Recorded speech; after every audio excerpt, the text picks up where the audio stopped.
আপনার স্বামী কি পরকীয়ায় জড়িয়ে পড়েছে? নিজেকে অত্যন্ত অসহায় মনে হচ্ছে আপনার? তাহলে এই ভিডিওটি আপনার জন্যই। আমি এই ভিডিওতে খুবই গুরুত্বপূর্ণ কয়েকটি সমাধান তুলে ধরেছি। যদি আপনি সেটি আমল করতে পারেন, ইনশাআল্লাহ আপনার স্বামী যে কোনো পরকীয়া থেকে ফিরে আসবে এবং আপনাকে ভালোবাসতে শুরু করবে। আপনার স্বামী আপনার প্রতি পাগল করা হয়ে যাবে ইনশাআল্লাহ। আমার কাছে এক বোন জানতে চেয়েছে তার স্বামী অন্যত্র পরকীয়া করে। তিনি গর্ভবতী হবার পরেও তার স্বামী তার প্রতি খুব একটা যত্নবান নন। তিনি নামাজ কালাম পড়েন, অনেক আমল করেন, কিন্তু তার স্বামী কোনোভাবেই তার দিকে ফিরেও তাকায় না। এ নিয়ে ওই গর্ভবতী বোনের মনে অনেক কষ্ট। তিনি আমার কাছে জানতে চেয়েছেন কোনো তদবির বা আমল আছে কিনা যার দ্বারা স্বামীকে পরকীয়া থেকে ফিরানো যায়। আজকে এই ধরনের সমস্যা বাংলাদেশের অনেক পরিবারেই দেখা দিয়েছে। আজ অনেক বোন কাঁদছে কারণ স্বামী পাশে থেকেও দূরে চলে যাচ্ছে। দেখুন, ইসলাম শুধুমাত্র কাঁদতে বলেনি, ইসলাম সমাধানও দিয়েছে। আমি আজকে সেই সমাধানই আপনাদের সামনে তুলে ধরছি।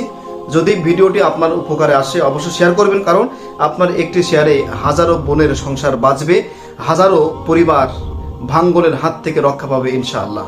তাহলে চলুন কথা না বাড়িয়ে আমরা সরাসরি সমাধান নিয়ে কথা বলি ইনশাআল্লাহ। 1 নম্বর সমাধান, দোয়া। আল্লাহ পাক রব্বুল আলামিন দোয়ার কারণে মানুষের ভাগ্যের পরিবর্তন করেন। আপনাকে প্রত্যেক দিন 2টা দোয়া করতে হবে। 1 নম্বর সূরা ফুরকানের 74 নম্বর আয়াত, রব্বানা হাবলানা মিন আজওয়াজিনা ওয়া যুররিয়াতিনা কুররাতা আ'য়ুনি ওয়াজআলনা লিল মুত্তাকিনা ইমামা। এই দোয়াটি প্রত্যেক ফজরের নামাজের পরে আপনাকে 11 বার অথবা 21 বার পাঠ করতে হবে। এটি আপনি প্রতিদিন নিয়ম করে আমল করবেন এবং আগে পরে বেশ অনেকবার দরুদ শরীফ পাঠ করে নেবেন। 2 নম্বর দোয়া, সহিহ মুসলিমের হাদিস, ইয়া মুকাল্লিবাল কুলুব সাব্বিত কলবি আলা দীনিক।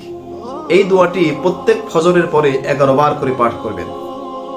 এছাড়াও প্রত্যেক নামাজের পরে, এমনকি তাহাজ্জুদের নামাজের পরে আগে পরে দরুদ পাঠ করে, ইস্তেগফার পাঠ করে আল্লাহর কাছে স্বামীর হেদায়েতের জন্য দোয়া করতে হবে।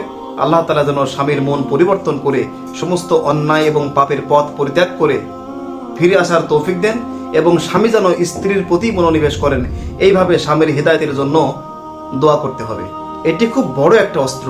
প্রত্যেক স্ত্রী যদি স্বামীর জন্য তার হেদায়েতের দোয়া করতে পারে, পৃথিবীতে এমন কোনো পাষণ্ড স্বামী থাকতে পারে না যেই স্বামী ফিরে আসতে পারে না।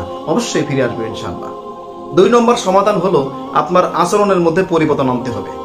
আপনার স্বামীকে আপনার প্রতি পাগল করা করতে হলে আপনি স্বামীর সাথে কি আচরণ করবেন, আপনার আচরণ কেমন হওয়া উচিত, আমি সেটাই বলে দিচ্ছি।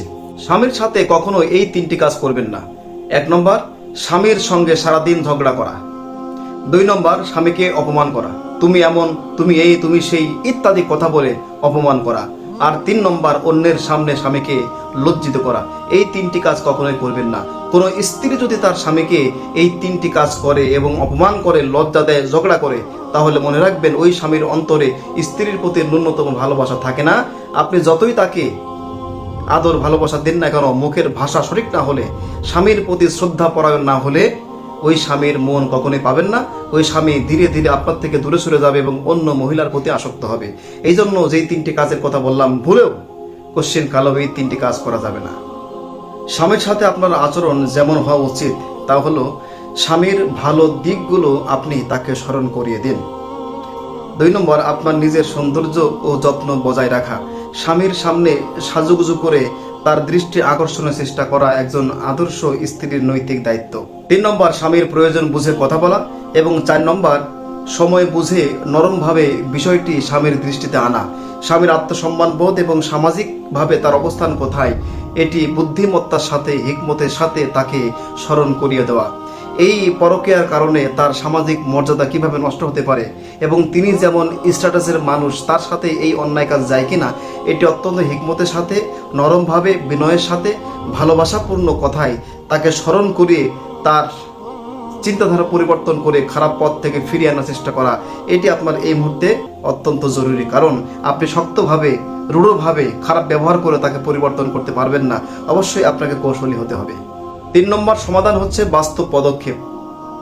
আপনি নামাজের পরে স্বামীর জন্য দোয়া, তাহাজ্জুদের পরে দোয়া, এরপরে স্বামীর সাথে আপনার ভালো আচরণ করা, খারাপ আচরণ পরিহার করা ইত্যাদি পদক্ষেপগুলি গ্রহণ করার পরেও যদি স্বামী পরিবর্তন না হয়, ফিরে না আসে, পরকীয়া ত্যাগ না করে, সেই ক্ষেত্রে আপনাকে বাস্তব পদক্ষেপ হিসেবে উভয় পরিবারের মুরব্বীদের যুক্ত করা, হিকমতের সাথে মুরব্বীদের দৃষ্টিতে বিষয়টি এনে সমাধান করার চেষ্টা করা, প্রয়োজনে আলেমদের শরণাপন্ন হওয়া, স্থানীয় মসজিদের ইমাম সাহেব অথবা বড় কোনো আলেমের শরণাপন্ন হয়ে মুরব্বীদের হস্তক্ষেপে বিষয়টি অত্যন্ত কৌশলে ডিল করা, যেন স্বামী তার ভুল বুঝতে পেরে ফিরে আসে।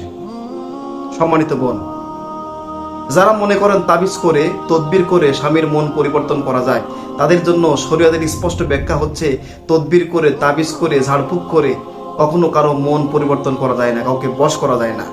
ইসলাম এটিকে অ্যালাউ করে না। কারো মন পরিবর্তন হয় একমাত্র দোয়ার দ্বারা, নিজের ভালো আচরণের দ্বারা, নিজের ভালো ব্যবহারের দ্বারা, এবং আল্লাহর রহমত যদি হয় তবেই স্বামীর মন পরিবর্তন হতে পারে।